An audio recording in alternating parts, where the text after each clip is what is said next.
Hmm? Ah! Okay, this is us, and this is the nearest exit. But even if we somehow make it there, there's no way out.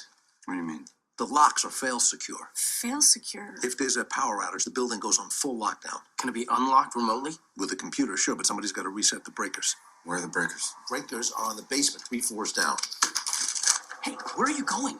To reset the breakers. Okay, then what? Then we get the hell out of here. No, then the power comes back on. If you want to unlock the doors, you have to completely reboot the computer system and then override the security codes with a manual input. Fine. How do I do that?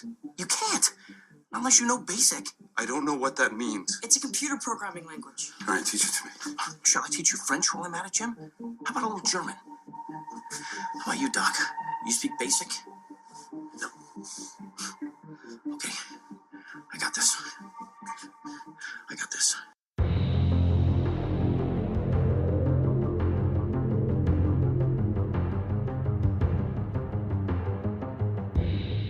Hey everybody, I'm Rima. And I'm Shawn. And this is Strange Indeed, a podcast dedicated to the show Stranger Things.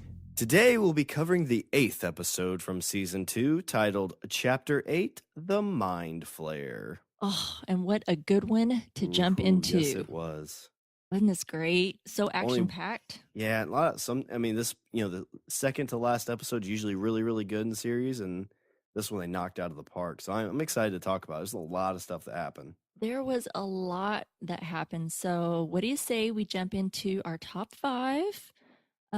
I'll just jump in with mine to start. It's kind of short. It's big, but I think kind of short because of I feel like everything's going to kind of run in together a little bit. But I'm just going to start off right in the beginning and finally got to see that what I've been dying to know for, the last few episodes, what the hell was crawling out of that hole. And that was the Demogorgon takeover.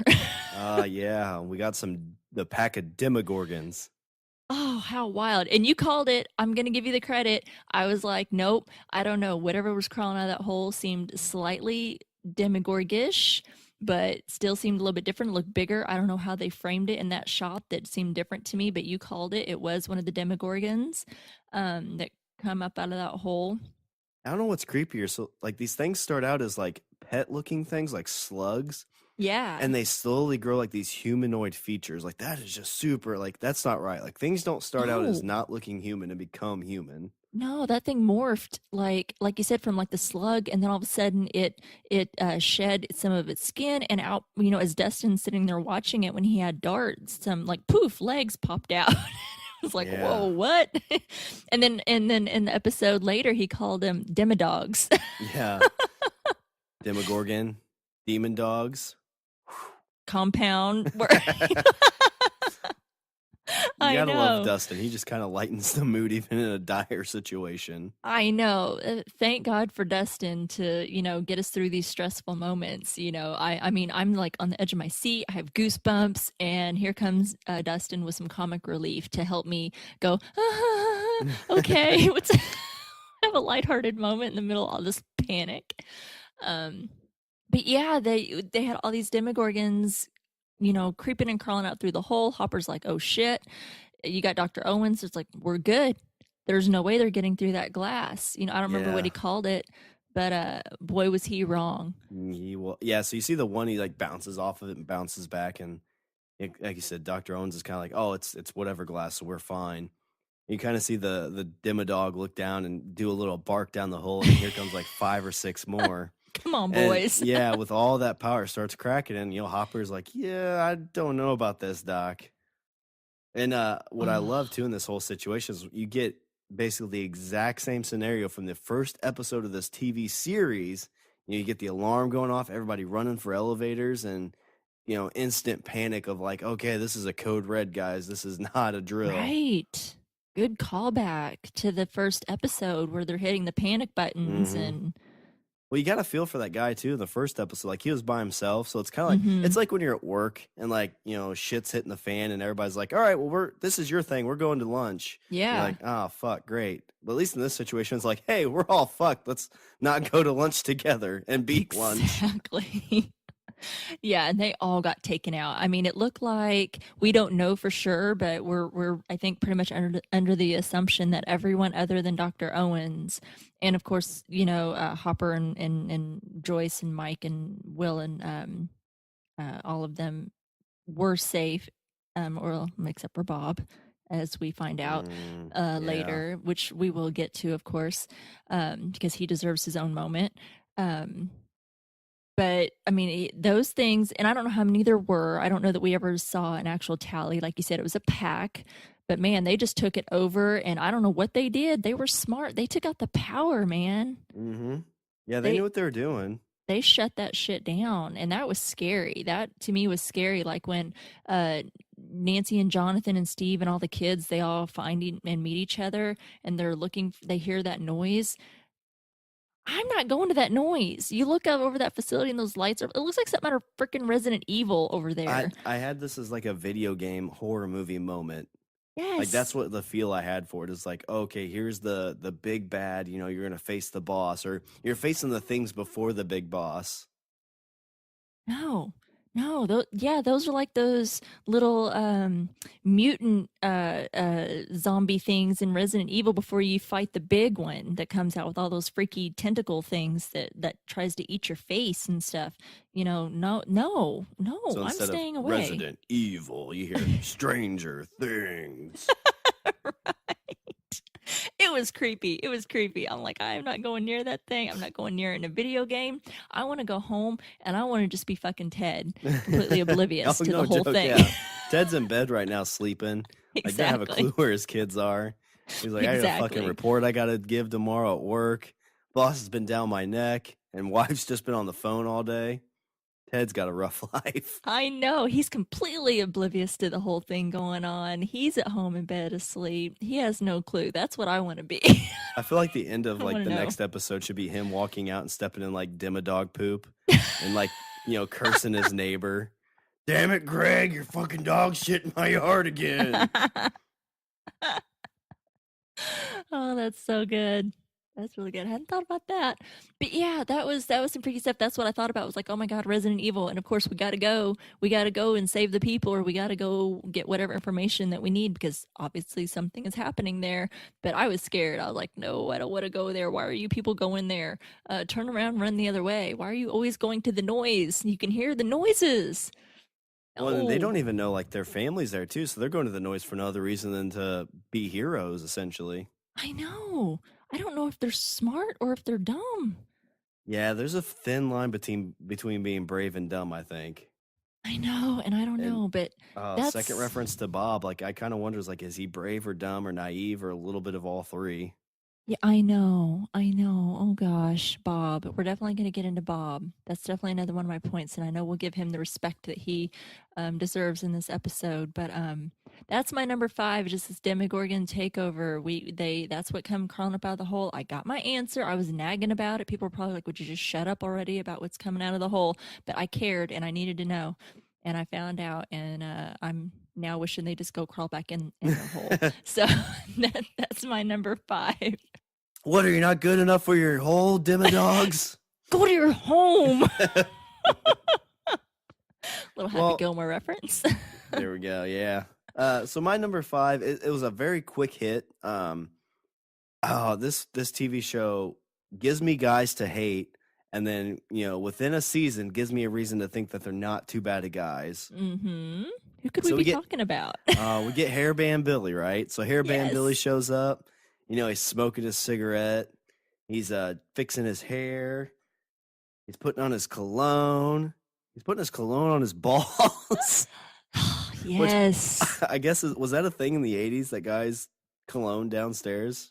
I figured that'd be a little warm, because usually that cologne back in the day, like High Karate, like it had a little bit of a burn to it. Have some alcohol in it. Those really super strong colognes from the 80s were very potent and, yes, full of alcohol.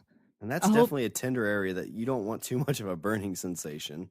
Well, I'm glad that you brought it up. That's actually my number 4, so I'll just throw in a few. It's a really short point because we didn't get really much. I mean, I feel like in the short amount of time we got a lot, like we got some context, but it was just one scene that we got there with Billy. But I was going to ask you the same thing. I thought, okay, so he's doing, I think, the normal things. He's got his good jeans on, his good tight jeans. He's got the nice dress shirt on. He is prepping for that date, and then he does the cologne thing, and I'm like, so I'm asking you, as the minute, you don't have to answer this, but did you do that in high school? Did you do it in middle school? No, never. Is that a thing? I mean, no, I don't think so. I mean, for one, if you have to do that because there's an issue of odor, you need to do some like manscaping and some Yeah. better shower etiquette.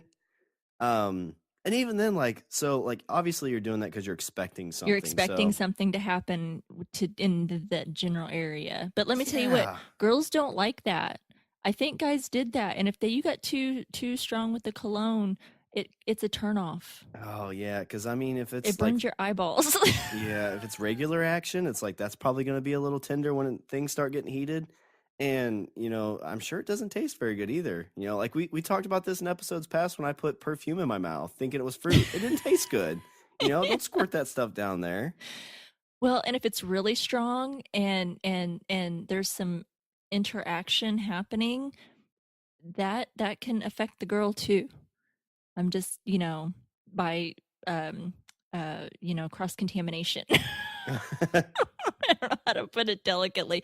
Let me just say this. I dated a guy once in oh gosh, I'm not going to say how old I was. I'm not going to say how old he was. But I don't know if this was a thing and if anyone remembers wearing the guy's class ring on your finger. Oh, yeah. That was a thing when I was in high school. Okay, so yeah, that was a thing back in my day. You would wrap, because the boys' fingers were bigger than yours, and you'd wrap it with yarn or something to make it fit your finger, and you would wear it, and you'd be like, oh yes, this was the mark, you have a boyfriend, and everybody would know. And I dated this one guy, and this dude put on so much Stetson.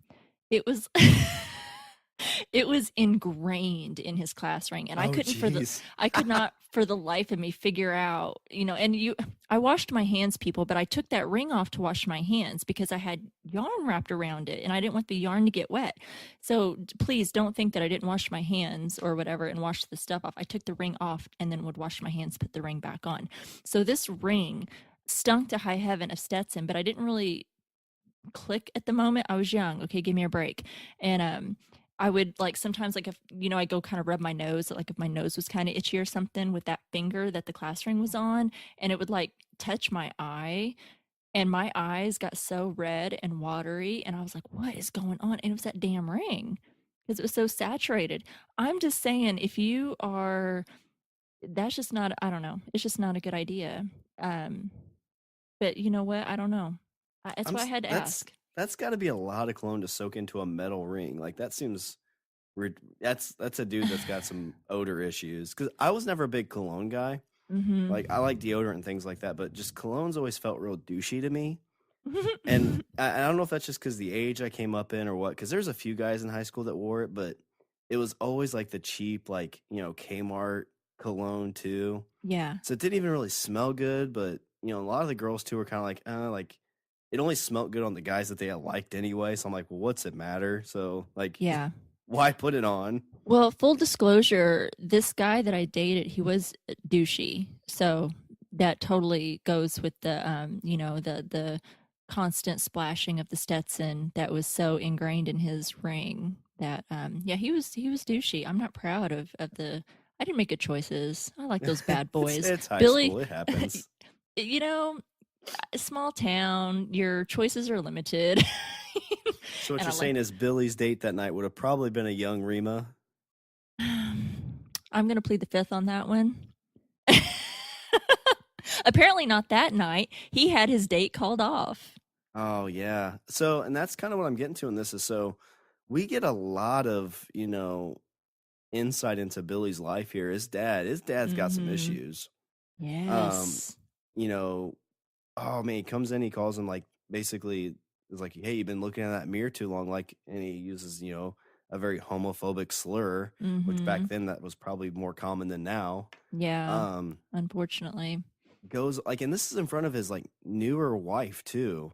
which Yeah. she seems super uncomfortable with it. But then he goes on about like, oh, call whatever whore you're going out with and call it off. It's like, oh, geez. And very, very physically violent with him, throwing him up against the wall. And Mhm. Billy's at that age where he probably could fight back, but it's just like a beaten dog. It's like, oh, I know I can't strike my master kind of thing. Yeah.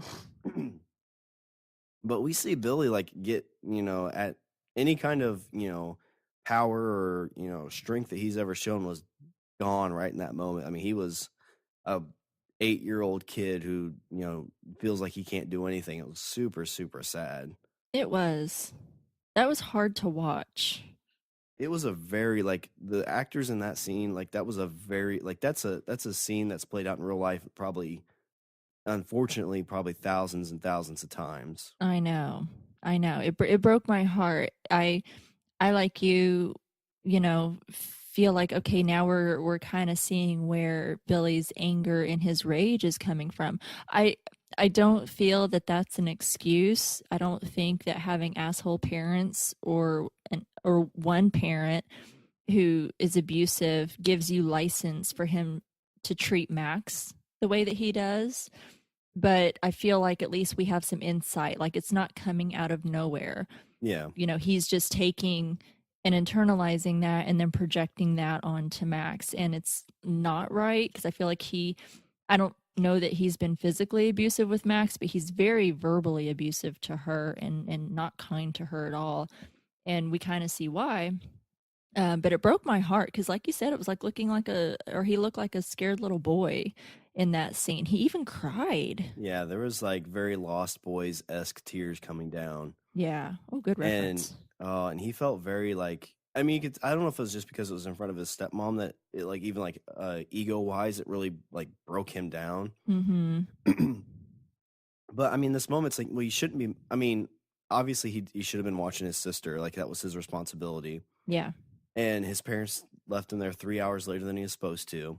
And she is like 13, so like you shouldn't expect. Well, I say you shouldn't expect her to leave the house, but I mean, teenager, that's probably more realistic that they're going to try and run out of the house to do things they shouldn't. Yeah, and she doesn't need, like you said, she doesn't need a full-time babysitter. She's 13. She, isn't gonna, slip in the bath. Well, I mean, she could slip in the bathtub, but you know what I mean. It's not like a toddler that you're leaving unattended in the other room or something. 13, you're capable of getting yourself something to eat or drink, and he probably just assumed she was shut off in her room like he was. They clearly don't like each other. So why would he be in there like hanging out with her or checking on her every now and again? Because clearly they don't like each other. She's probably in her room doing her thing, like he's in his room doing his thing. Well, I think that's probably all just a big projection from him to Max. It's like, oh, well, if you weren't here, this wouldn't be this way. But my guess is his dad's probably always been this way. Yeah. Not to make it an excuse, but you wonder like, why is his dad this way? Is he just a dick in general? Like, was his dad a dick to him, or?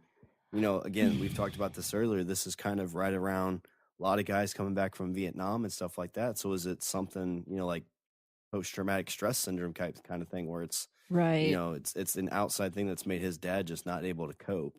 Again, right. it's one of those things. Well, and what sucks too is back then, like, it wasn't something you could ask for help. So if his dad is in that situation, like his dad's kind of lost at sea too. It's like, well, he can't tell anybody where he wakes up at night screaming. I don't know if he is. I'm just guessing.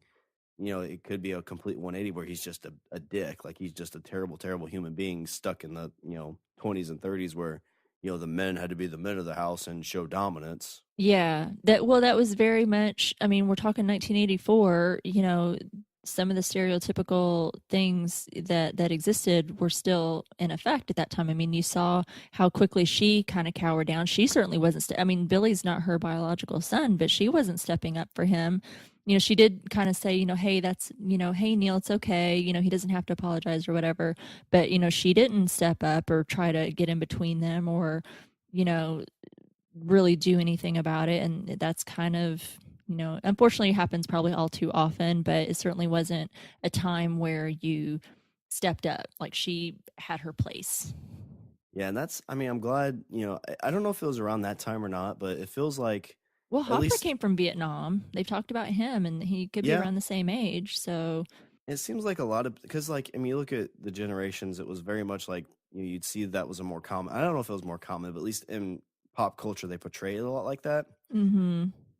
But at least from my experience, it seems like a lot of people around the 80s kind of started being like, listen, like we can keep this trend going where, I think there's a lot of, maybe mothers started like talking to their sons more at that time, even though it was more in secret, maybe. Mm-hmm. It was more of like, hey, whatever you do, don't grow up to be like this. Like don't make Yeah. your household in this situation.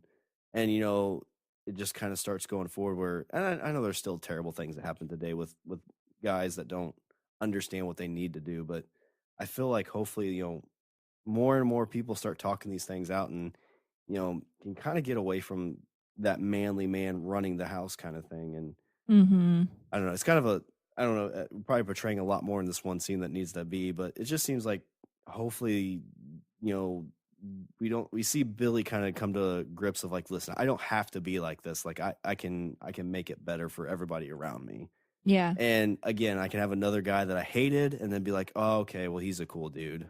Yeah, I don't know, because we didn't get to see anything after that. He No, it said that was- he was going to yeah. have to go find Max and, cancel your date. This is what you're doing. We didn't see anything after that. So we've only got one more episode. Well, and like you could put all the scenes of Billy and Max that like were there together in this, and it would be like a single episode of a family drama. Yeah. Because this was like less than 2 minutes. Mm-hmm. And so like you still don't know anything besides like, okay, well, this is where his anger comes from. But yeah, I mean, kind of tidy up. That's kind of my number 5 is that hairband Billy kind of getting a little bit more insight into his home life. Yeah, I hope. I haven't seen, really read anything. I mean, I know obviously because we talked about it here, Stranger Things has been renewed for season 3, but as far as like where they're wanting to take it, or which of course they're not going to say what they're going to do, but I've tried to avoid like everything about season 3 other than that they've announced it. So I have absolutely no idea. I don't even know who's in the next season.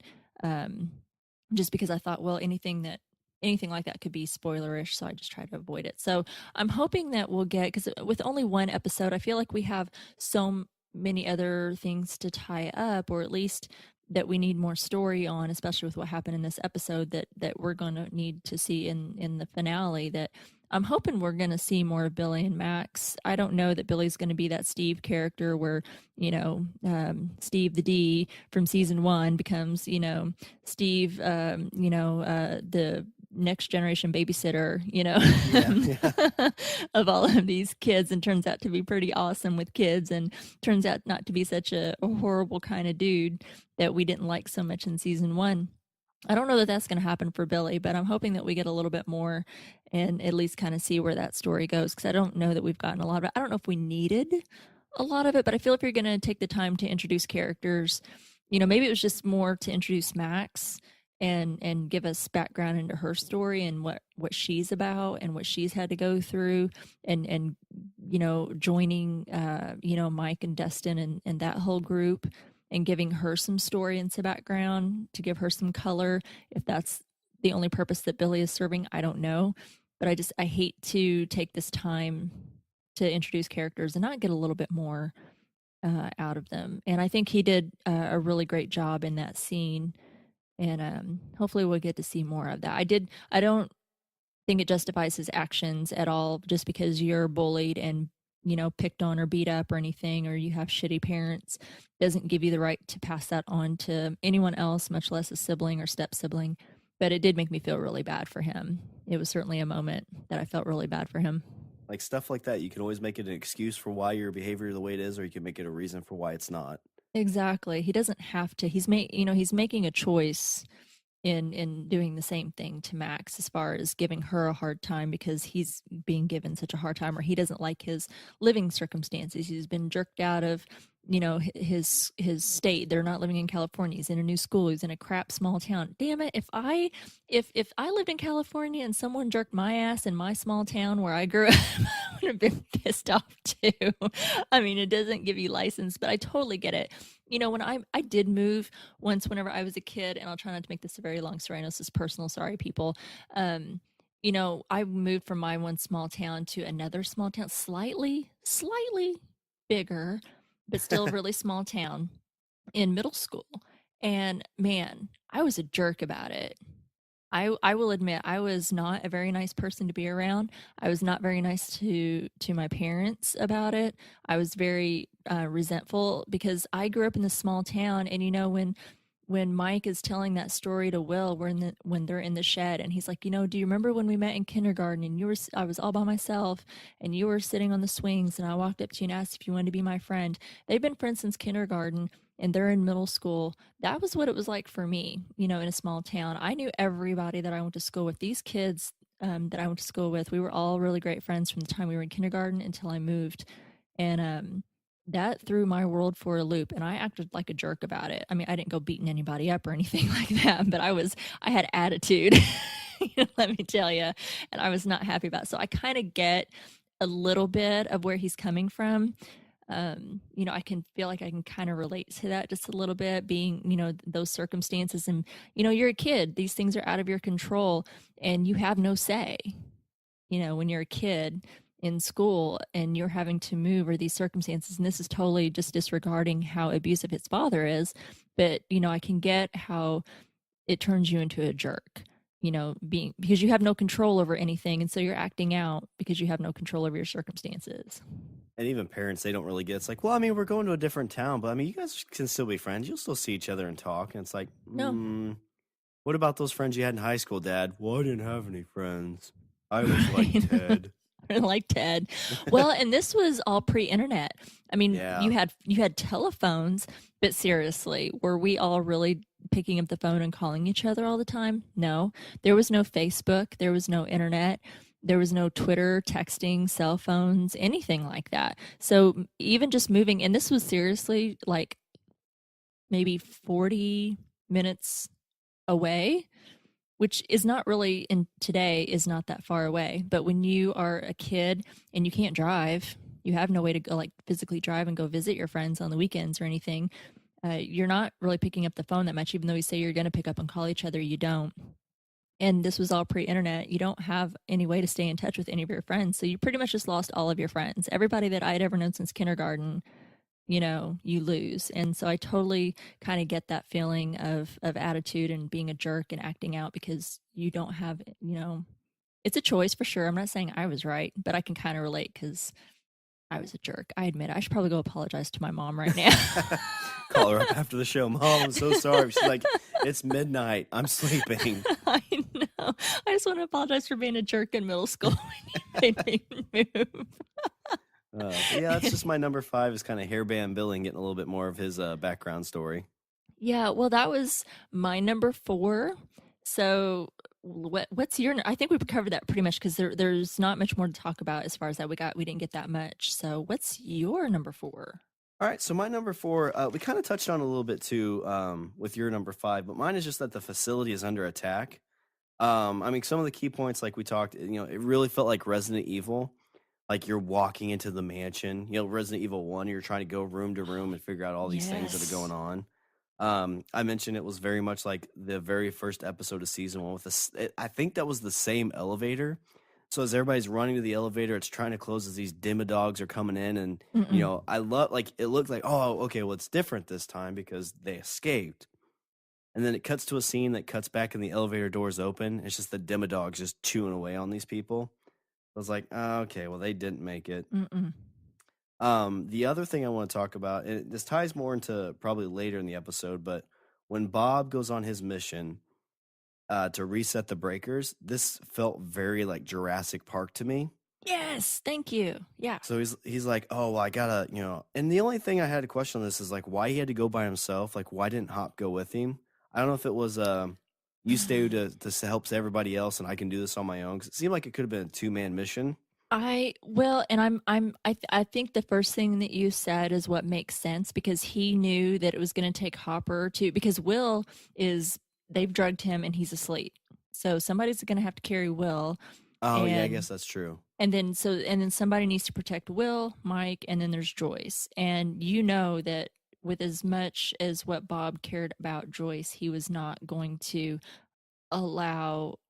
He doesn't know Dr. Owens. He can't really trust him to get them out. I mean, I wouldn't. I don't know the guy. This is the first time everybody else knows it's Dr. Owens, and even they don't trust him. It's the first time Bob, and being thrust into this whole situation, That's true. doesn't know him. I think he was like, nope, this is how it has to be. I got to go by myself. You are going to get them out of here. I'm going to do what I got to do. You're going to get them out. But he trusts Hopper to do that. Yeah, I love that. So as they're getting ready to go on this mission, he's like, "Well, what are you gonna do?" When he's talking to Hopper, he's like, "Well, I'm gonna go down and reset the breakers." And he's like, "Then what?" He's like, "Well, then I'll turn the stuff on." He's like, "Well, no, you got to go and you got to reset the computer. You got to use BASIC." He's like, "Do you know BASIC?" And Hopper's like, "No." He's like, what is it?" It's like, "It's computer language." He's like, "Oh, well, teach it to me." I It's know, like, yeah, "What, just you want me to tell teach you me." French too? Which I don't know if you've done any development work or not, but I like as an IT guy, I kind of got a little tickle out of that. I bet you did. I thought about you. I was like, I'm going to ask Shawn about BASIC. And I don't know BASIC at all, but I did make a point to pause when he was typing his stuff out on the computer. Because a lot of times, like Swordfish is awful with this, where it's like, oh, I'm going to write a computer program. It's like clap, clap, clap, clap, clap. Sure. I'm hacking, clap, clap, clap, clap, clap. And that's not how it is whatsoever. But I did pause on when he was typing out his program, and I think he was just basically running through like 4 different digits in a cycle, and the code looked like it'd be like somewhat legit to do that. Like, I don't think it would have worked in real life because it's very simplistic, but it did at least look like actual like programming code. So I thought that was kind of cool. That was cool. Let's see. So yeah, I mean that's pretty much all I had really is with them being attacked in the facility, and you got the demi-dogs breaking through, and just everybody kind of running for their life. Ugh, so many intense moments. Yeah, I thought about that too, and I thought about you because I know that you have your background in IT, and that's like what you do. And I thought, okay, so that's like you weren't in IT in the 80s, but I didn't know if in any of your education if that was something that was touched on, or if you knew. Because so I mean, I'm older, and I know what a computer is, and I knew what a computer was back in the day. I do remember, I couldn't tell you what the name of the class was in junior high. I did take a computer class, and it was all the zeros and ones. Like, I learned what, like, that whole How zero to count and one binary. thing. Yeah, the binary code, and I learned that, and I was really good at it, and it certainly interested me. It's probably totally the direction that I should have taken with school instead of, like, where I'm at. And I do deal, like, IT's not my thing, but I have to like speak to it in my job. So I know a little bit enough to be like dangerous, but not enough to be an expert or anything. Cause I am interested, and I am like, just like the resident family geek in my house that, I'm the tech person that solves the issues. But that's about all I can do. I'm certainly not educated, and I know people know way more than I do, and I totally bow down to everyone's expertise, that's for sure. But they made it look believable, because I mean, you don't have the time that in the show that it probably would have really taken for him to do what he needed to do. But it looked good. You're right. It looked believable, I thought. Yeah, and I don't know, like I said, it was a very simple program to basically take 4 digits and cycle through all the different codes it looked like to make it work. So, I mean, that's something you could legitimately write in a few minutes. Like, that wouldn't be too difficult. But a lot of times when you see these programs, it's like, all these just crazy lines going across the board. And this show and Buffy the Vampire Slayer, when they were in high school, there was a high school computer class. Mm-hmm. And it was kind of done the same way. Like, all the stuff on the board was very, like, actual computer science-y type stuff, and not like these gibberish lines of like words pinned together where people are like, oh my god, computer programming language is all ones and zeros. It's like, not really, it's not that difficult. Yeah, some of that's over my head. So you mentioned, okay, so you kind of broke my heart a little bit. You brought up Swordfish, so it's not that easy. Or can you hack, Shawn? Are you a hacker? Are you No, hacking? I'm not well, what's funny is like you think like most hackers, what they do is they just do where they basically try to like a bunch of different passwords, and they try to find sites that don't have like minimal attempts before the account's locked. So it's like, oh, I know this email address, so I'm gonna try all these random passwords, and then once they get in, that's how they get in. So it's not like they're writing. I mean, it's a program that probably does a lot of it, but it's not them in like a web page pounding away on a keyboard and being like, oh, I just broke the matrix and snuck in the back door and Swordfish credits. Oh, that Nothing breaks like my that. heart, because I really like Yeah. Swordfish, and I love Hugh Jackman. Oh well. Okay, Well, I well, like Halle Berry, so I guess it's even. well, you got some good Halle Berry in that movie, I'll tell you. I was quite impressed myself. Well, I'm sure that's not what they look like in real life either.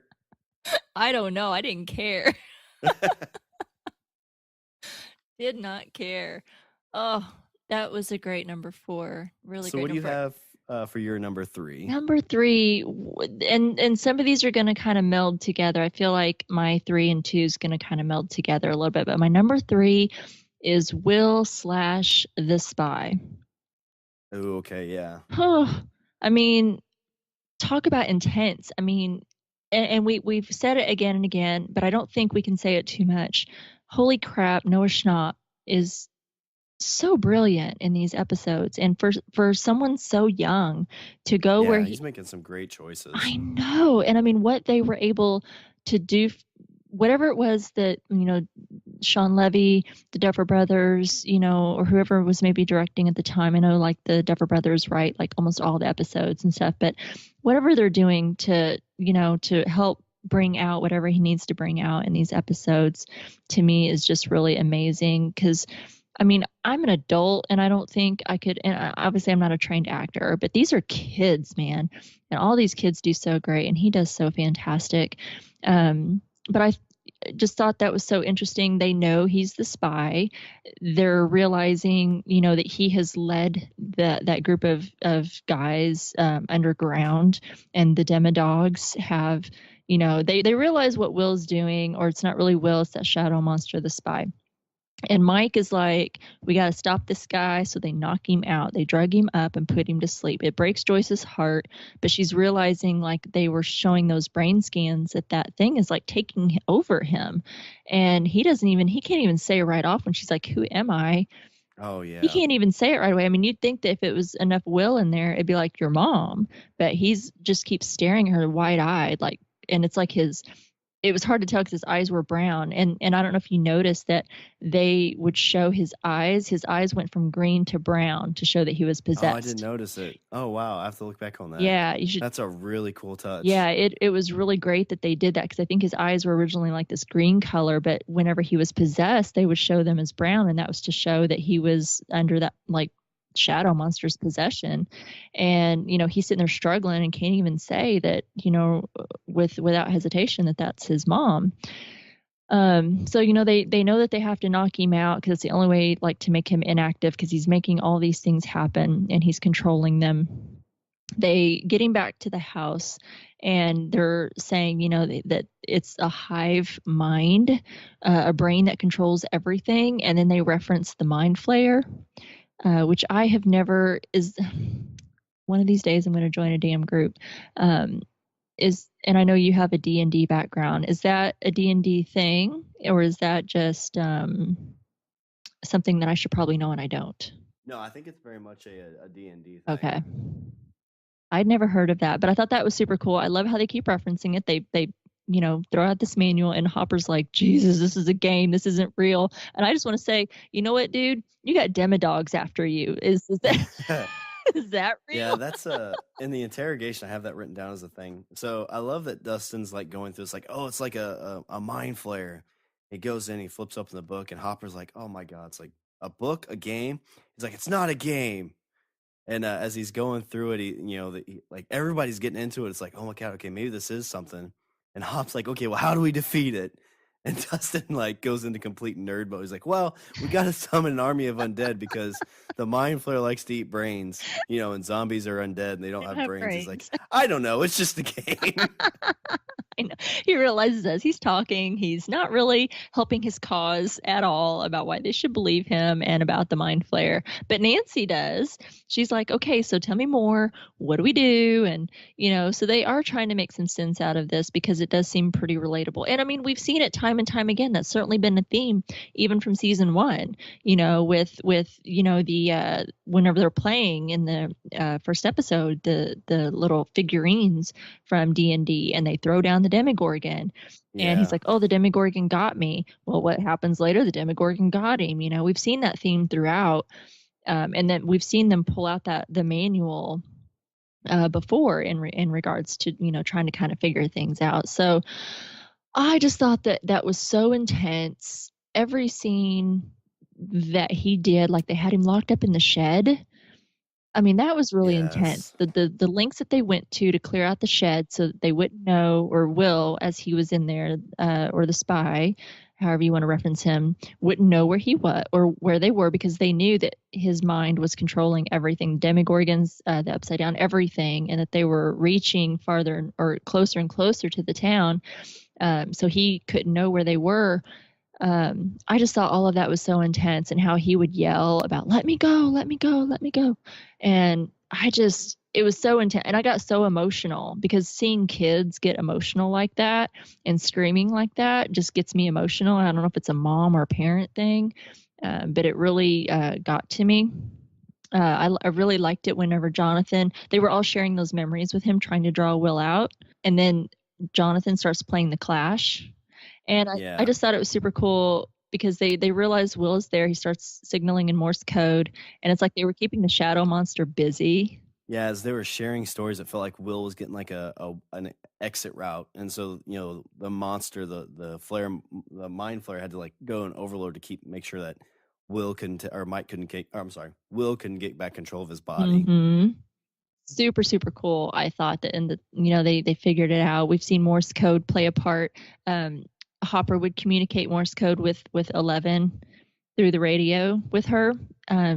So because nobody's really going to pay that much attention to Morse code. So I think if he's worried about people listening in on radio conversations or picking up a radio frequency and hearing him talk to her, that's more likely if they talk. But if they communicate through Morse code, that's more of a safer communication.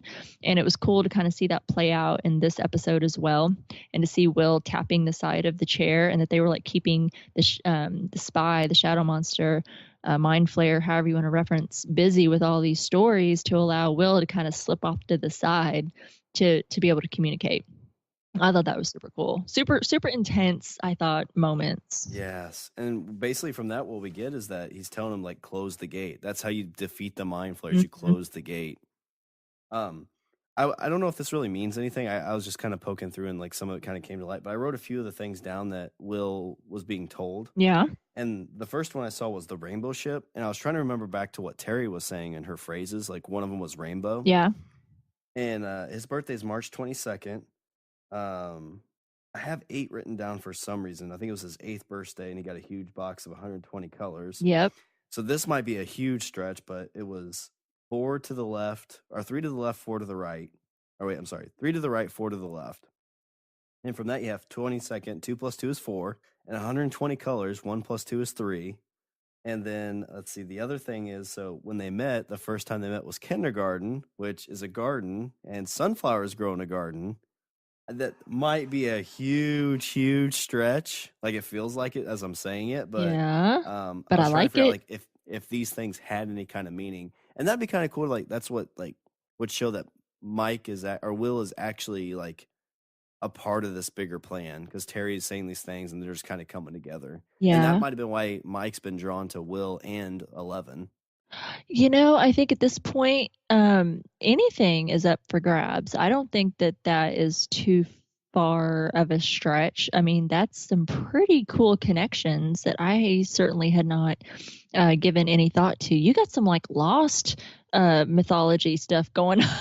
Yeah, right there. I mean, it was just because it was written out. I was like, rainbow. I'm like, well, she said rainbow. And I'm like, okay, well, 3 to the right, 4 to the left. Like, how does anything else play? 2 plus 2 is 4. And then it just starts to click, right? Yeah. That's awesome. And it's like, no, it's just all random stuff we picked. But I want to know, what were your thoughts about the mind flayers talking through Will?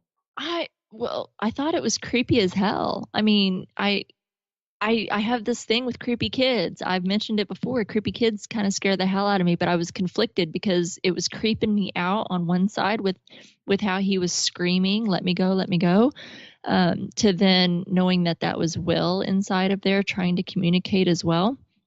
And that he was obviously in some distress, and that broke my heart and got me a little bit emotional as that was happening. So I had some conflicting thoughts, but I was scared. I really had like goosebumps, and I had some moments. What were your thoughts on that? It was very like Exorcist. Yes. Oh, how they had And him I tied to the damn chair. yes. Oh. Let me go. Well, that's the thing too. Like it takes like you got to give Joyce all the props in the world because I think if any of these situations ever come up in like movies or in real life, it's like no, my kid's not possessed. Like my kid's fine. Like don't put him to sleep. But she saw through it right away, and like we always talk, like people make her out to be not as smart or not on the ball as she is, and she knows what's going on and did her best to be like, okay, well, something's wrong with my kid. Mm-hmm. We need to save him. And so that's that. I mean, again, just going back, that's kind of the gist I got is this was very Exorcist, and I think in Exorcist, her mom didn't really think anything was really wrong with her at first until the priest showed up. No, until she's freaking walking down the steps backwards, like upside down. And then yeah, maybe we got a problem. And then when she's peeing on the floor in front of everybody, that might be a problem. I don't know. Yeah, well, I mean, I still do that now, and I'm 30 some years old, so that might be because I drink too much. You know, they have pills for that, I think now. You might want to look into that. No, you're right. That's a really, I think I had that initial thought whenever they were strapping him down and they were like tying him with that, it looked like clothesline. And I think I had that initial thought my first watch. I didn't take notes sometimes I take notes during my first watch if something is inspiring or that hits me. I'll hurry up and take a quick note, but I don't focus too much on my notes or anything. I save it for my second watch.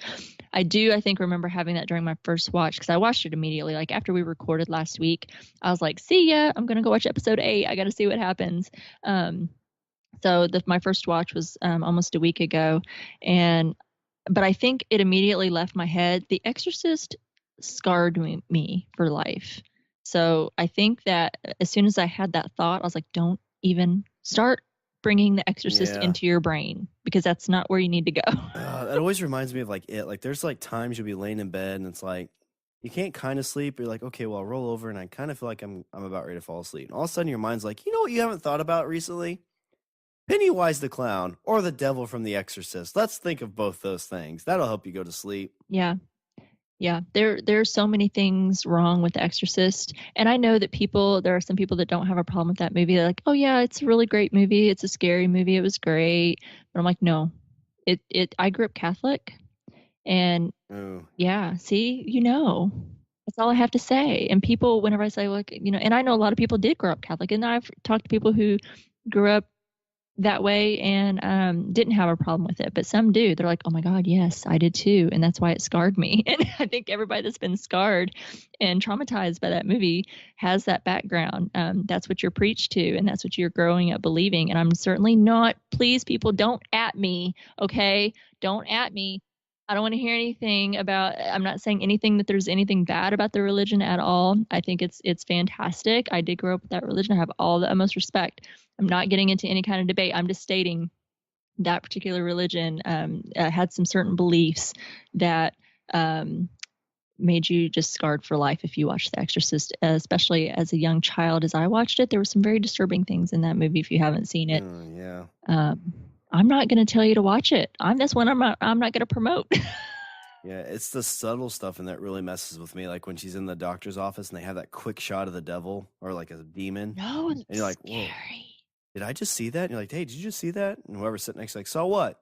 Like, let's stop watching this movie. Let's watch Care Bears. Yeah. Well, Care Bears care. Let's do that. Let's go watch some Teenage Mutant Ninja Turtles. Yeah. Let's go watch something happy and not this pea soup puking thing. Totally got off on a tangent. That's my fault because it scarred me and traumatized me horribly as a child. That's one movie I can't watch. If it comes on, I immediately have to flip the channel. That's one I can't watch over again. But yeah, it was definitely an Exorcist feel. That was intense. So my number 2, just to tie into this, was the interrogation of Will. So kind of going on that as well. So the last note I had on that was, I'm kind of confused how the phone call triggered where they were at, because they had hidden everything in there. Like he had no clue if he was in a basement or in a shed or 3 towns over. But for some reason that phone call specifically triggered him to know, oh, I'm at Mike's house. I'm at Will's house. I know where I'm at. And he was able to summon the demodogs there. That was the only thing I was kind of like, what allowed that to happen? Yeah, I agree that was a bit of a stretch. I'm with you because, and I tried to kind of give them the benefit of the doubt, thinking, well, Will knows his own phone. Like, there's probably almost every other house in Hawkins has that phone, that same exact phone that he has. But I don't know. It's like for some reason you kind of know your own phone ring. It's distinctive for you, I guess. I don't know. I was trying to just play it off like, well, he just knows it's his. Like he's in Will's brain and he knows everything that Will knows. And if Will recognizes it, he recognizes it. I guess that makes I sense. don't, and I'm not explaining it away. That's how I was trying to make sense in my brain because I thought the same thing. I was like, well, that's kind of a stretch. Why? That could be any other phone. Steve called that out too. He's like, I mean, it's a phone. I mean, it could be a phone from anywhere. Yeah. But I mean, that's a good point. I mean, maybe you kind of realize that the echo of your phone or the ambiance of your phone kind of has that similar sound. So I mean, I guess I could kind of buy that. Well, and I mean that's the only way I tried to have it make sense because I try to have it make sense because I guess because I need it to. I try. I guess I need it to make sense. So I'm willing to stretch that a little bit, but I don't really buy it because I thought the same thing. Steve was like, oh, "It's just a phone." I'm like, "Yeah," and especially in like that, like 1984 everybody's pretty much got the same darn phone. There's probably just a handful of phones that are different that people have in their homes, and they all pretty much sound about the same. It's not like we all have different ringtones like we have on our cell phones, or you can tell that that's an iPhone ring versus a Samsung ringtone or something. They're all pretty generic back in the day. I was just trying to make it make sense because sometimes I need something to make sense, so that's where my brain was going. But it was a stretch but I think they just needed something to happen because they needed a reason for Will to know where he was or the spy to know where he was so they could call the Demogorgons to the house. So it was just And if that's the only thing that we have to complain about, like I still feel like we're pretty much in the red on this show. Like it's still in good shape. yeah.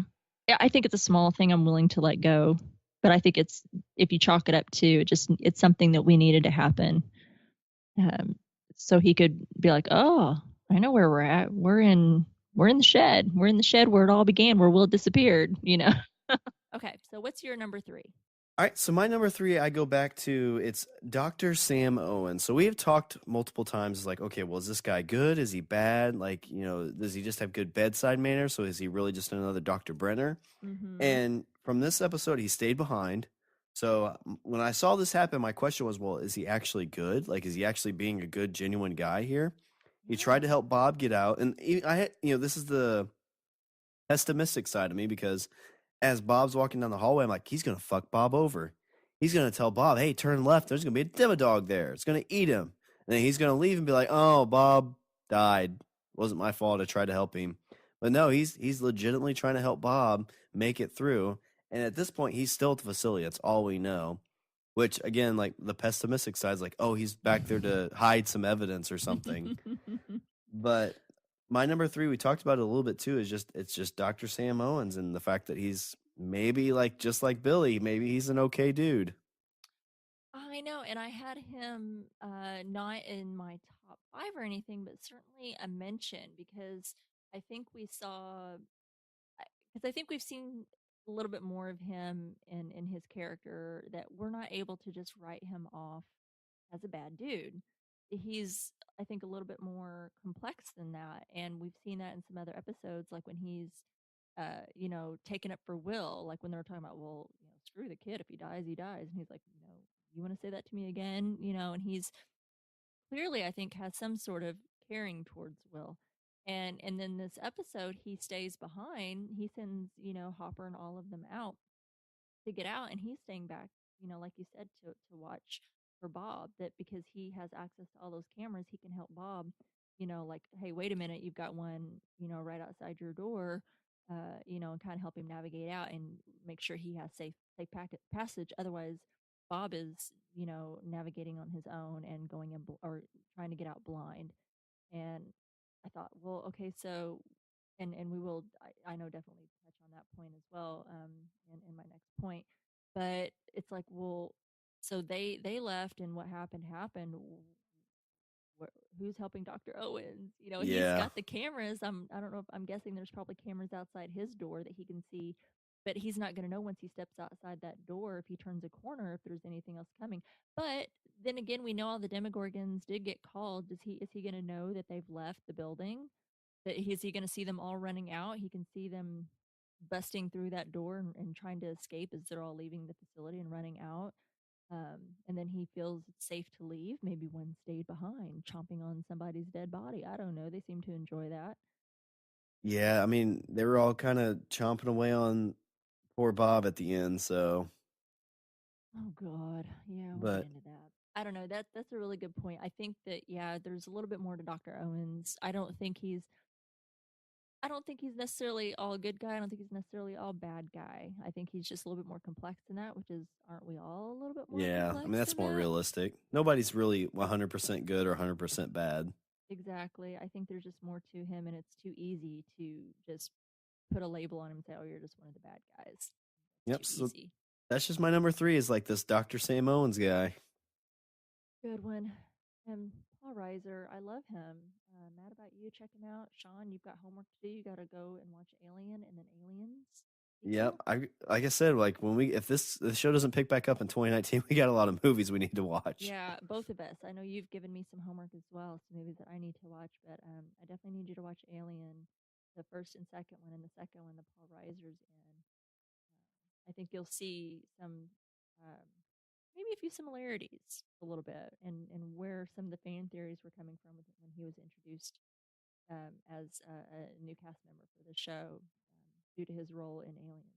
So I'm curious to hear what you think if you watch it. So good number three, very good number three. I am interested in Dr. Owen. So my number two is just we all come together. Everyone has been so scattered throughout, I feel like almost the entire season. The kids have not been a collective group like they were, which maybe in the first season they weren't really either because Will was missing pretty much from the first episode until the very end of the first season. So maybe they weren't such a tight collective group, but they had 11 there as well to kind of fill in for part of that and be part of the group. But everyone's been so scattered. You've had Dustin and Steve off being completely awesome together.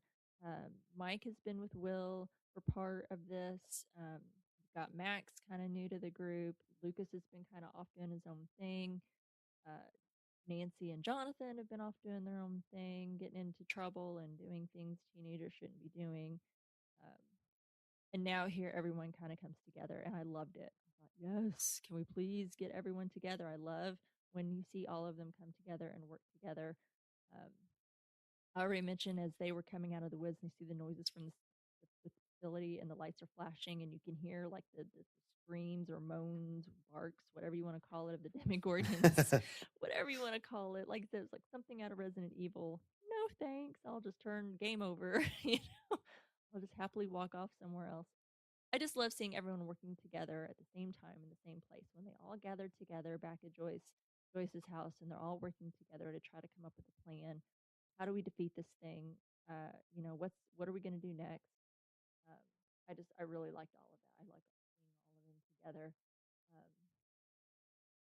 um, and I just it was good to see. Good to see Hopper, his exasperated expression at the kids. It's like this is a game. This isn't real. Mhm. Steve's comment about the Nazis.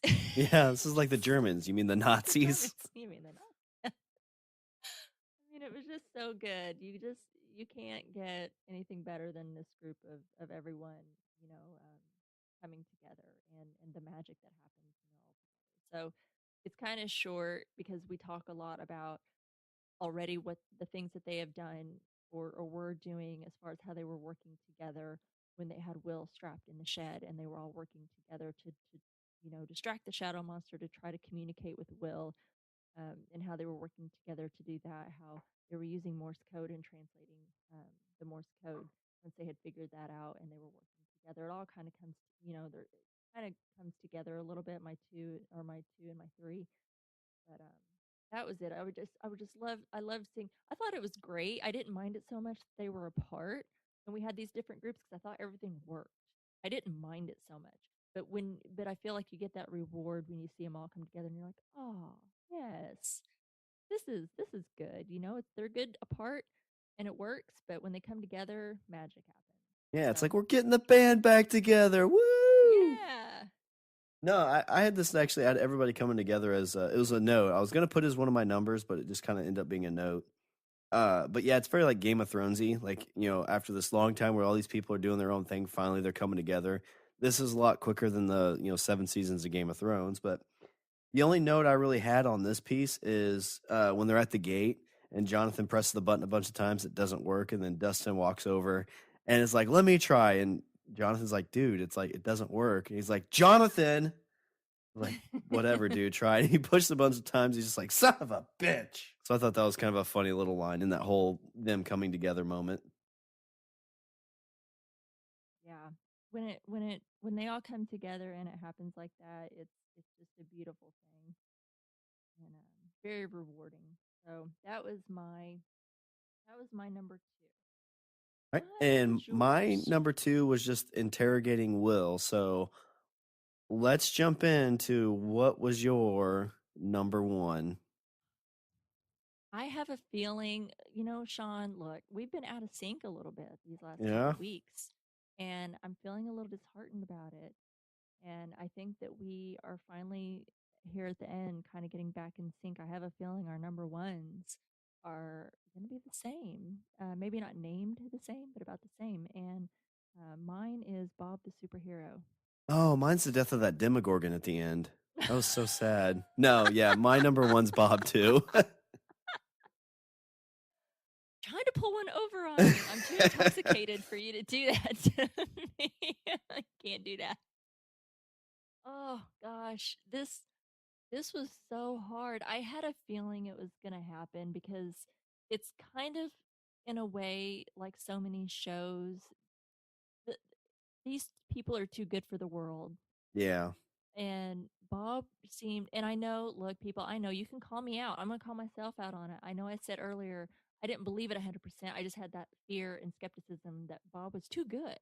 Maybe I've just known too many assholes in my life that's made me cynical or something, because I was having such a hard time believing that Bob was so good and Yeah. so pure hearted that I thought, no, he's got to be a plant. He's got to be a spy. He's there to gather information and spy on Joyce and Will and making sure that they um, are following the rules, as far as protecting the secret of what truly happened and stuff. And I didn't want him to be. I don't know, I've said that I didn't want him to be, but I had that fear.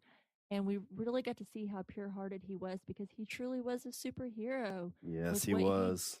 did. He was so brave, telling Hopper, they dragged that dead cop to get his like security pass and his radio and everything that Bob needed to be able to get to the basement and to be able to communicate. And he was telling Hopper not to wait for him, Yeah. like get them out. No matter what happens to me, your thing that I want you to do is to get them out.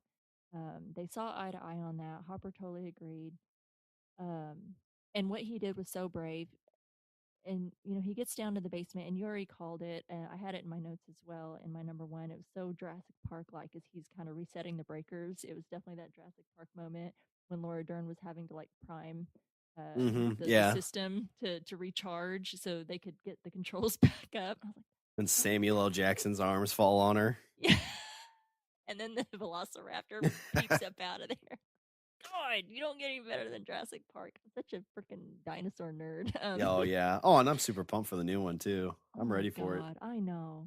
How I can't wait. I'm a dinosaur nerd, and I love all the Jurassic Parks. I don't care how bad they are. Give me some dinosaurs. I'm a happy girl. Um, so yeah, I totally felt a Jurassic Park moment as he's resetting those breakers. Um, you see him do his basic magic. He was just like, "Oh, I got this stuff." It made absolutely no sense to me. It certainly looked familiar back in the day with that whole language, but I certainly didn't understand it or pretend to know I would have been able to do that. But it certainly looked familiar back in the day with some of the older computers and their systems and the language at the time. I do remember basic and that kind of speak. I just didn't know really how to do with it. Um, Thought he had some super intense moments when he hides in the closet, and he played it so well. I mean, he was like sweating and shaking, You know, when that Demogorgon's right outside that friggin' closet, and he's so nervous and trying to stay quiet so that thing will keep moving and he can get out. And just when you think he's free, that freaking broom. Yep. Damn brooms will always get you. Oh my god. And I thought he probably didn't even touch it. I mean, me, I'm a klutz. I totally would have tripped over it, hit it with my shoulder, my hand, my arm, something in my urgency to escape from the closet. I'm a klutz, and I probably would have knocked it. I didn't even see him make a move. It was just like he stepped out, he looks both ways, and all of a sudden the broom just comes down. And all you can think, it does it in slow motion. Yeah. And all you can think Just is, oh shit. you're saying the same thing, Paul Reiser, is just run, I know, run. exactly. Weren't you saying it at the same time? Yeah. Run. Well, and like when he didn't get taken out in the closet, I was like, oh, Bob's gonna make it. And you see him running, and he's booking it, and he makes it through, and like, oh god, he got the doors closed. I'm like, oh, there's Joyce, and he like has that look on his face. I'm like, oh, he's dead. Like he's gonna die here. Like I knew it before it happened. I know. And I just I knew. mean, it was such a. I mean, like he gets attacked first, and like you see him kind of fighting it off, and then Hopper comes in with that big machine gun. You're like, oh, maybe this will work. And he gets a couple of shots off, and you think Bob can make it. I mean, it looked like he had a good bite taken out of him. Mm-hmm. But then a bunch of more demo dogs come in and finish the job on him, and it was. Horrible. I mean, of deaths that I've seen, like that's on my other podcast, Language Bros, we did a heroes moment draft maybe a year or two ago. Like if this I've seen this episode before that draft, this would have been one of my hero moments or my most Yes. memorable like deaths, because it was, you got to feel for this guy. Like we said, like nobody's 100% good, but I'm pretty sure Bob Newby's at least in the 95 percentile of 95% good, 5% bad. Yes. And we talked about it earlier too, a little bit, like, was he brave or dumb or a little of both? But there was no like, he's like, okay, well, this is what has to be done, so I'm gonna do it. And he's not doing it to be brave. He's not doing it. I mean, he's doing it for Joyce, but it's not like a ego trip for Joyce. It's okay, I'm the only one that can do this, so I have to do it. He's the only one that can do it. And geez, the other. So I mean, I think what I really like about this show is it seems like they have a lot of like real life moments down. Like we talked earlier, the moment with Hairband Billy and his dad. Unfortunately, that's something that's played out probably thousands of times in history, even probably more than that.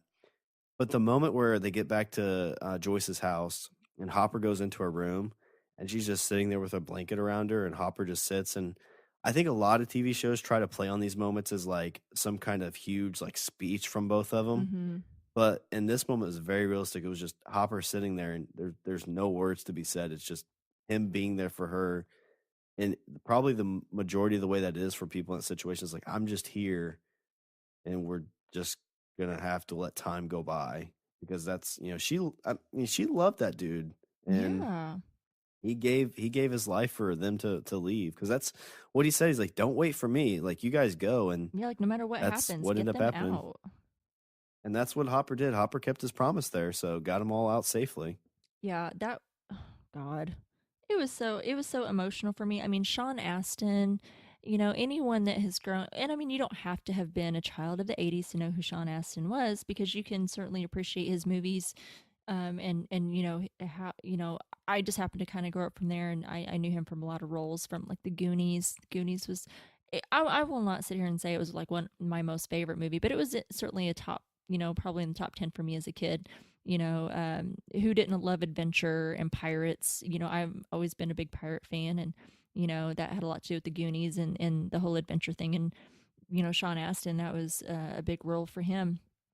And then, of course, there are lots of other things that he's done. I've always, admired his work and been a big fan. He's been around for a long time. And so it was a really emotional moment. And just because I have kind of grown to love Bob, I've always thought, oh, that's kind of sweet. And in his corn dog ways, and how pure he really was of spirit. And I know I kept thinking, I'm just waiting for the ball to drop. I just know nobody's that good, damn it. Nobody's that good of a guy. But he really was, and it was so emotional. I mean, I was crying when he goes to the doors, and you think that he's safe, and that damn Demodog attacks him, and you see the arm of that demodog because he's kind of holding off its Mm, mouth because obviously that is a huge threat. I mean, it's a mouth full of freaking teeth. You don't want that thing coming on you.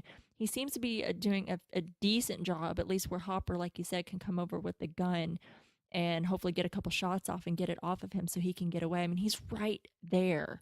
He's right there at that door in that lobby. You know, if he can get it off of him and even get it hurt enough to get it off of him so he can run and they can get out, he's home free.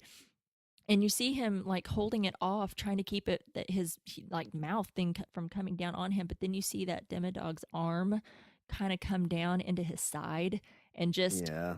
take a just dig right into him with those claws and oh Well, it was all slow mo too, and there's just like, oh, there's no coming back from that because that was a deep cut. Like that's one where even if they were able to get to him, yeah, he was he was he was not in good done. shape, and that incapacitated him enough to where he wasn't able to fight anymore. And Hopper, of course, was trying to get a couple shots off, but then boom, here comes the rest of the pack, and they're on him, and they have to go. And I mean, watching Joyce's face the entire time, that Yeah, that was heartbreaking. The even with Hopper, and I don't know that we got to see how well Hopper and I mean, obviously they knew each other. It's a small town. They're all friends, and Hopper and Joyce, have this relationship. So I don't know how well Hopper and Bob knew each other or what their relationship was like, how close or not close that they were. But clearly there was a camaraderie there in spirit. And I think Hopper admired him for what he was doing and knew that he was doing this really brave act. And even the look on his face and how devastated he was by what was happening was horrible. And I was so devastated in watching this scene, and I so did not need them to go back to that last shot of those Demogorgons eating Bob. That was horrible. I hmm really could have done without that scene. well, and that's I mean that's a very like whenever you see these moments where people give their lives, usually like to animals or something like that, you never really see that cutback scene. Yeah. But that's what's happening. It's like it's somebody slowly getting eaten. It's not like it's a death they don't deserve. Yeah. And Bob definitely did not deserve this slow, like he didn't deserve to be somebody's food. No. And that's what he's demodog poop now. And he did not deserve that. No. It was horrible. And then we get, when we get back to the house and they're all kind of like trying to regroup because they've all been through this experience. Like, what the hell is happening? They're all probably trying to reconvene, and because they've all been apart for so many episodes, and they're all coming back together, and they're, I'm sure, sharing some information and trying to figure out what to do. They just lost Bob in this horrific event, and Mike. Then we find out that Bob was a founding member of the Hawkins AV Club, and he did a fundraiser for them to get equipment, and Mr. Clark even learned from him. And that's real special to the boys because that is their source, their group, that's their thing, is the AV Club. That's, their thing that they do. And to know that got them in a moment that and poor Will doesn't even have a clue as to what's going on right now because he's all possessed and stuff, but Yeah, and it seemed like Will was a lot closer to Bob than Jonathan was. So like if he comes to and realizes that, because that's going to be tough for him. Because if he comes mhm. to and realizes in some small way he was responsible for it because the mind flare took him over, like how awful is he going to feel about Yeah, that? he's totally, even though he's not, because he certainly couldn't help what happened to him and that thing overtaking him, but he's going to feel responsible for that, Yeah. and for that happening, because if it hadn't been for him, he wouldn't have had to have died. But that's my number one. I know that sounds like that's your number one too. If you have anything else Yeah, that you mine want to was say. just titled Bob the Superhero, and we kind of touched on all of it. It's a sad, like I don't know if I was really expecting this character to go in this season, but and again, Netflix shows I love because this is a huge death. Mm-hmm. Had no clue it was coming. No. So I really like that these things don't get spoiled, even though they're being put out right away. So Yeah, I'm glad I didn't get spoiled on this. This was one that I was able to. Well, I haven't been spoiled on anything throughout. I've been very careful, despite having to dig for the news every week and find things that somehow I remained untouched by this one. And I'm glad that I did. I guess I'm glad anyway. It was horrible. I was so sad just for Sean Astin. I thought he did so fantastic. And like you said, this was not what he deserved. to go out this way after his act of bravery, and it was just horrible that it happened because you just thought he was free, and it was going to happen twice because you thought, oh, he's going to get out of that closet, and then that damn broom fell, Yeah. and then he finally makes it all the way to the lobby. He's got one more damn door to go, and then he's taken out, and it was horrible. Bob, we love you, man. That was emotional. So you don't have anything else to say about your number one? Do you have some notes? So I've got one note. I mean, it's another big thing that happened right at the end, but it's very much like it felt like an Avengers moment. Mhm. Is where they're preparing for battle. So you have Hop with a machine gun. You have Nancy with a shot with a rifle. You have Steve with his bat, and you Yeah. have Lucas with his wrist rocket. And all these guys are prepared as the Demodogs are coming. And you hear the Demodog like going through like something outside, and you're like, what the hell? And it gets thrown through the window.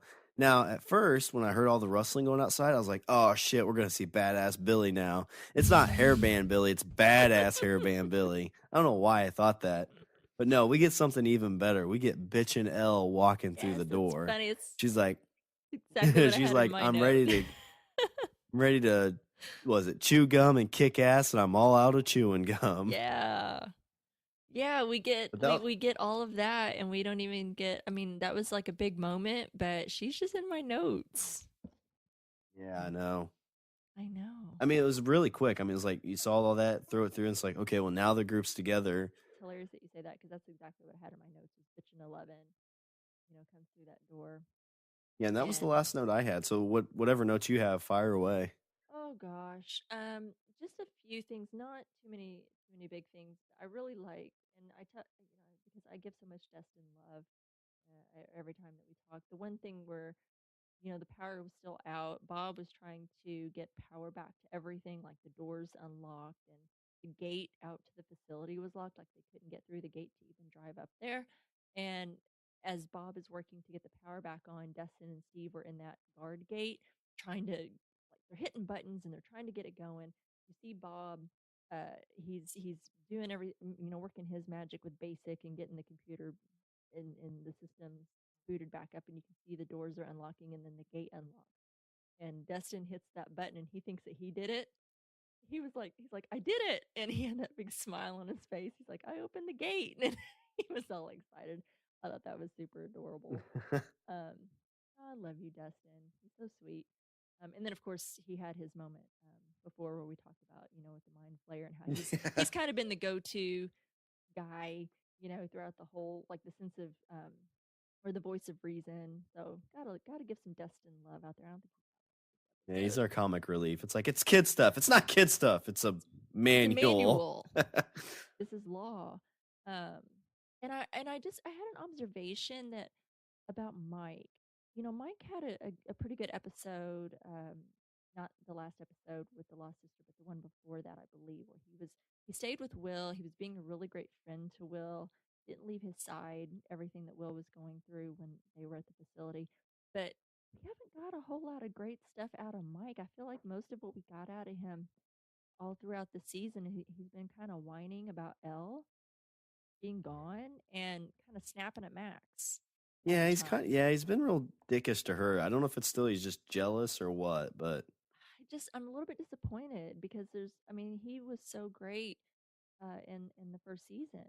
He was kind of the ringleader and bringing everyone together, and he was like, no matter what, we're going to find Will and we're not going to give up. And he was so, you saw so much out of him in the first season, and it's like, I feel like we haven't gotten, and maybe it's because they're giving a lot of it to Will, Noah Schnapp this season, and he's taken a bit of a backseat. But I was just kind of an observation. I was like, we haven't got much out of him, and he's so talented.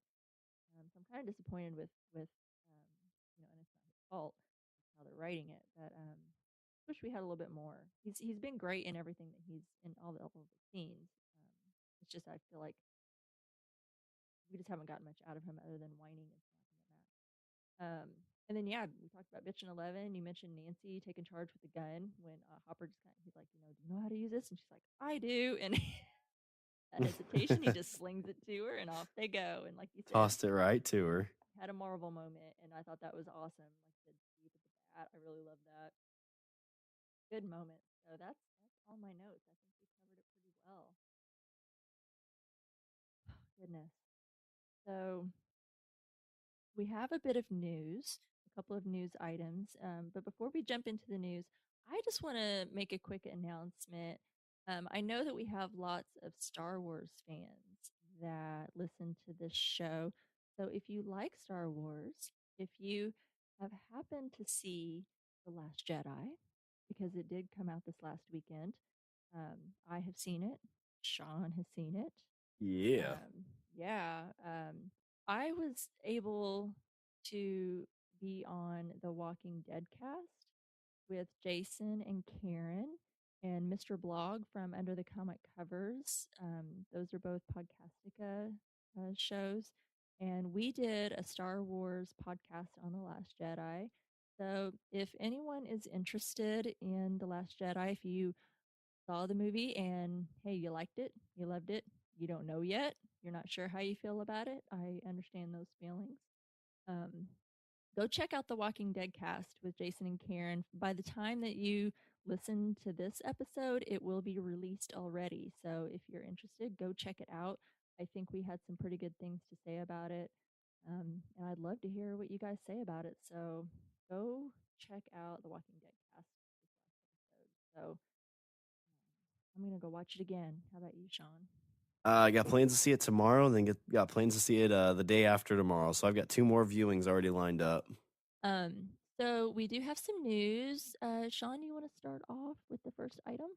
Yeah, so our first one comes from Variety. So Vin Wolfhard, best known for his star-making turn as Mike on Stranger Things, is set to star opposite Mackenzie Davis in Amblin's haunted house film, The Turning. In this adaptation of Henry James' novella, The Turn of the Screw, a young woman hired as the nanny to 2 orphans is convinced that the country mansion they live in is haunted. Wolfhard plays one of the orphans. Production is expected to start the first quarter of 2018.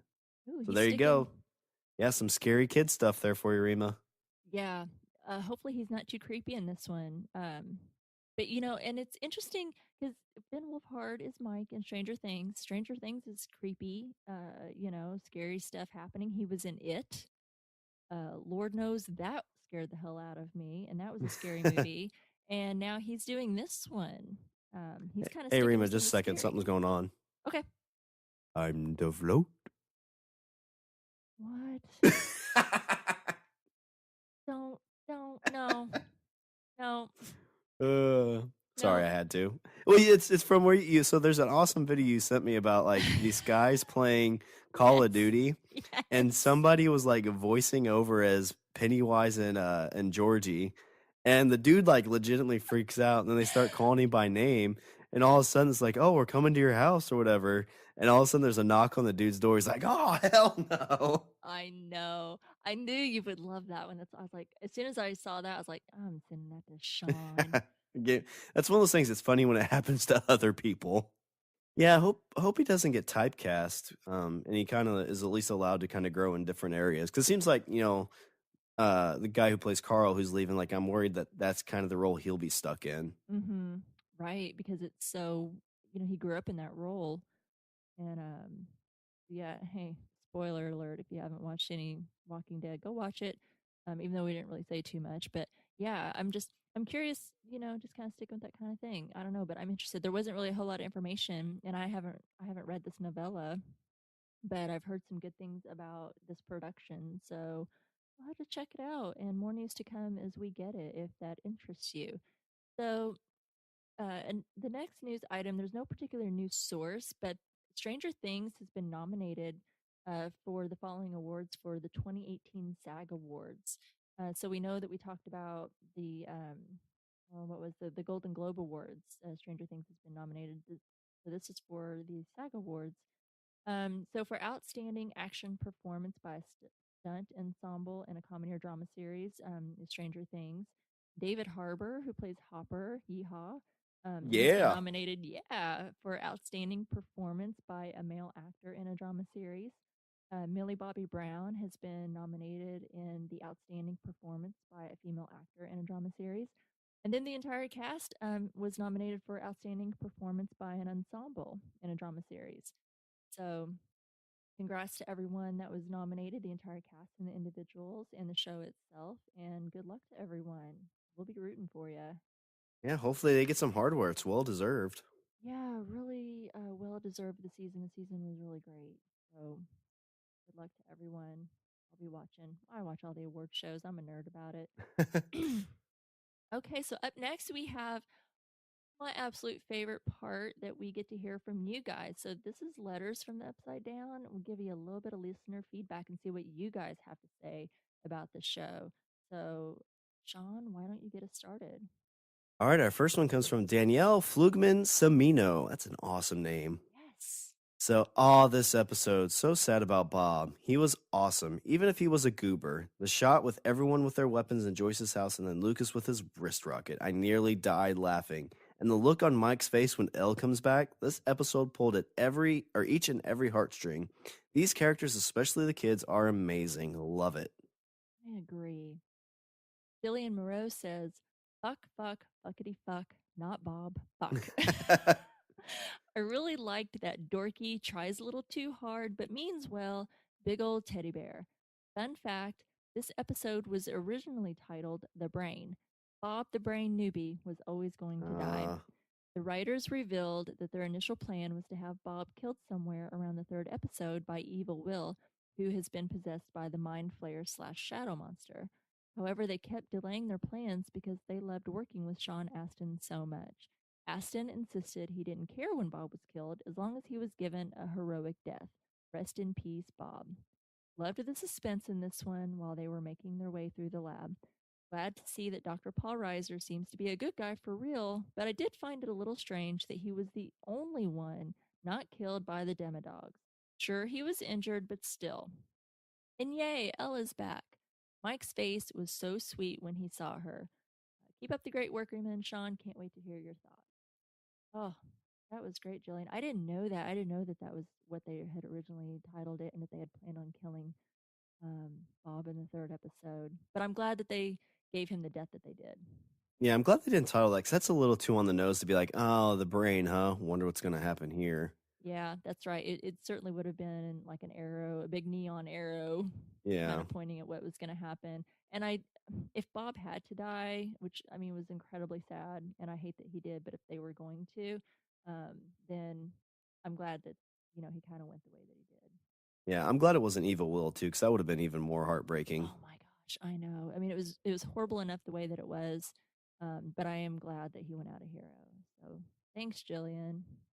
All right, so Steve Brown says we picked up right where 6 left us. The fact that Hairband Billy's being abused does not forgive the way he was treating Max.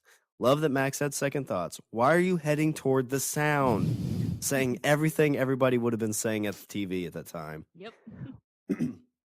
Bob being brave was great. Sean Astin did a great job. Mike had a candlestick or a trophy as a weapon. Yeah, I noticed that too. Didn't notice that. That was hilarious. It was Mike with a candlestick in the living room. The Colonel Mustard. I teared up a little bit when Elle walked in and she looked at Mike and he looked at her. Note, why are none of the new creatures like the Demogorgons from season 1? Basic beginner all-purpose, let's see, it's BASIC. Beginners all-purpose symbolic instruction code. I had to look up the actual meaning but knew it was a programming language. In his conversation with Max, Mike still thinks Elle is dead.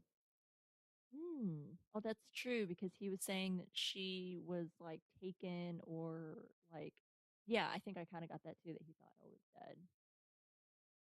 That's true. Stephanie M. Fernandez says, I was glad that Mike finally had more to do in this episode, convincing Joyce that Will caused the chaos at the lab, paying tribute to Bob, and then analyzing the Mind Flayer and its connection to Will to figure out how to stop it. It's been great to see Mike be a supportive friend to Will, as is emotionally demonstrated in this episode, but I've missed seeing Mike use his natural leadership skills like he did last season. Fine, Billy's father is clearly an abusive jerk, but I'm not going to feel sorry for someone who then chooses to take his frustration out on a young girl. Jonathan's father is also a complete jackass, but Jonathan never took it out on his little brother. It's actually only made him more responsible and protective when it comes to Will. So is this the difference between them that caused by their personalities or something else? This was my favorite episode so far, and even though 11 doesn't appear until the end, I didn't miss her because there was so much going on with the other characters. Plus, the teamwork between the characters is one of my favorite things to watch on this show. That's a good comparison between Jonathan and Mhm. Billy. I always kind of think of that stuff. It's like, hey, you can use this as an excuse or a reason. Mhm. And, Billy kind of seems to use it as an excuse, and Jonathan kind of seems to use it as a reason. Brian Milosh, now that I've finally caught up, I can leave a little feedback.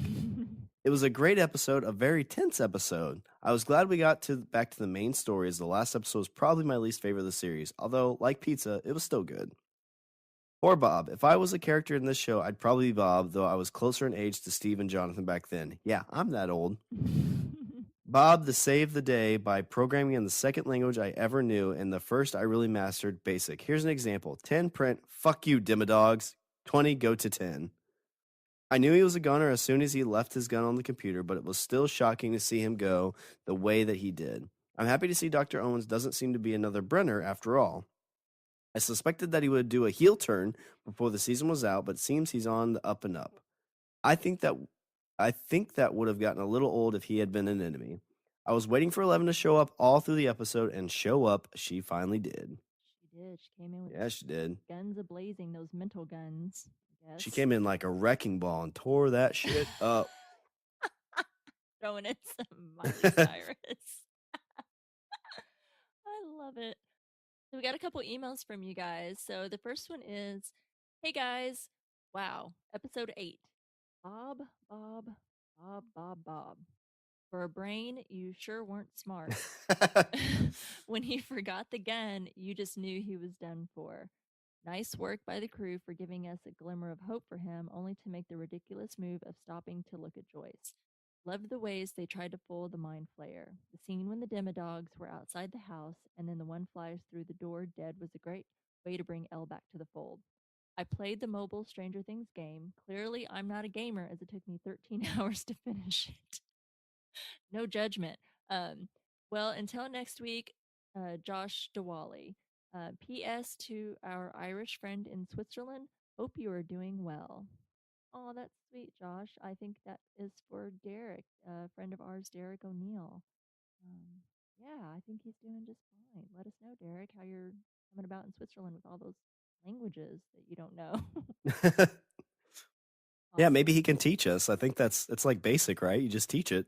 Yeah, just okay, basic. Just teach me. Just go learn it, Derek. Come on, just go learn those languages. So this one says, here's my feedback. Bob the Brain, you weren't a spy, just a lovable nerd with a heart of gold and the courage of a warrior. Rest in peace, Bob. Goonies never die. Laura Willie Swink. And she left us some audio. No, no, no, no, no, no, no, no, no, no, no, no, no. Oh, Bob. That's sad. I thought maybe she called the wrong number. She's like, no, I don't want to talk to Shawn and Rima. No, not strange indeed. I don't want to talk to those dumbasses. Oh, Laura, I know. I'm right there with you. I think I was voicing the same exact thing as that happened while tears were running down my face. Thank you for that and for taking the time to send in your feedback. And thank you to everyone. I love nothing more than reading what you guys write to us every week and that you take the time to write us in, whether or not it's an email, something on Facebook, Twitter, an audio clip that you guys email us. I love it all. And it's so appreciated that you guys do take that time so we can hear what you guys have to say, because you guys give us so much. You're like, no, guys, you're wrong. It's this. And I'm like, oh, thanks, because I know I'm not right all the time. I'm right about 99% of the time, but not all the time. All right, so next week we'll be covering the 9th and final episode from season 2, titled Chapter 9, The Gate. So the description for this episode is 11 makes plans to finish what she started with the survivors turn up the heat on the monstrous force that's holding Will hostage. I don't like that it's titled The Gate. That reminds me of that 80s movie, The Gate, that kind of freaked me out Yes, too. this is this is the final boss fight. You got to go to the gate and battle the boss. Don't like it. Oh, I'm excited. And we are excited for you to travel to Hawkins, Indiana with us. And until then, you can follow us on Twitter at StrangeTcast. You can like us on Facebook at www.facebook.com/strangertcast. You can email us at strangerthingscastpod@gmail.com. You can also find us on the TV Time app. You can find Strange Indeed and a bunch of other great podcasts like Evil Deadcast for the Ash vs. Evil TV show at podcastica.com.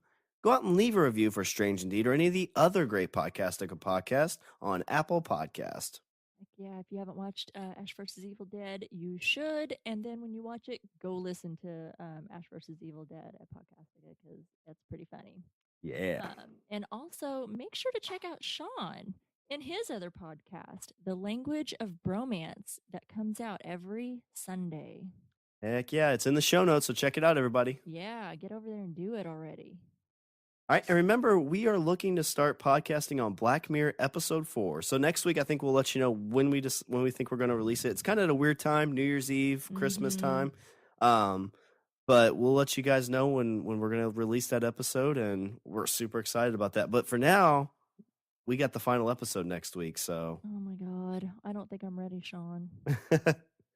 All right, well, that's our show, episode 16, chapter 8, The Mind Flayer. Until next time. And I'm Shawn. And Jennifer Mantle is strange indeed.